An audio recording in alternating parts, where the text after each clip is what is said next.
সারা বাংলাদেশে নেয় তেল সংকটে বরিশালের আগলঝরা পাম্পগুলোতে। দর্শক, আমি এই মুহূর্তে আছি বরিশাল জেলার আগলঝরা যে পাম্পে, অর্থাৎ আগলঝরা থেকে গোপালগঞ্জে যে মহাসড়কের পাশেই যে আগলঝরা পাম্পটি রয়েছে, এই আগলঝরা পাম্পে আমার পাশেই দেখতে পাচ্ছি যে আগলঝরা পাম্পে ইতিমধ্যে কিন্তু তেল নেই। ইতিমধ্যে কিন্তু পেট্রোল এবং অকটেন দুটোই কিন্তু নেই, যার কারণে কিন্তু বাইকাররা কিন্তু সিরিয়াল দিয়ে রয়েছেন। এবং বিশেষ করে আপনাদেরকে দেখানোর চেষ্টা করি যে আগলঝরা পাম্পে যে বাইকারদের সিরিয়াল, এখানে কিন্তু বিভিন্ন শ্রেণী বাইকাররা রয়েছে, তারা কিন্তু পাম্পে তেল নেওয়ার জন্য কিন্তু রয়েছে।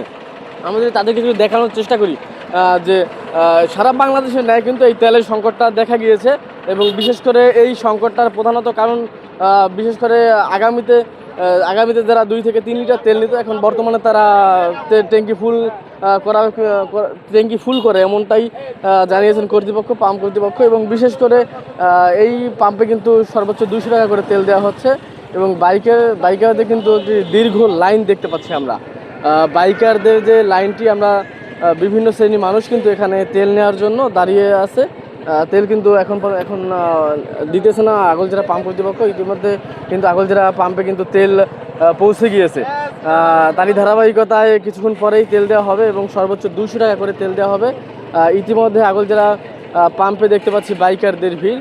তো এই তেলের সংকট দেখার কারণে কিন্তু বিভিন্ন শ্রেণীর মানুষ অসুস্থ থেকে শুরু করে তাদের কর্মজীবনে ফিরে যেতে এবং কর্মজীবনে চাকরির জীবন থেকে সুবাদে বিভিন্ন জায়গায় তারা কিন্তু যেতে কিন্তু সময় কাটাচ্ছে এবং দুর্লভ পোহাতে হচ্ছে তাদেরকে। বিশেষ করে বাইকারদের সিরিয়াল দেখলে বুঝতে হবে যে আগলঝরা তেলের পাম্পের সংকটটি। আপনারা দেখতে পাচ্ছেন বাইকের সিরিয়াল।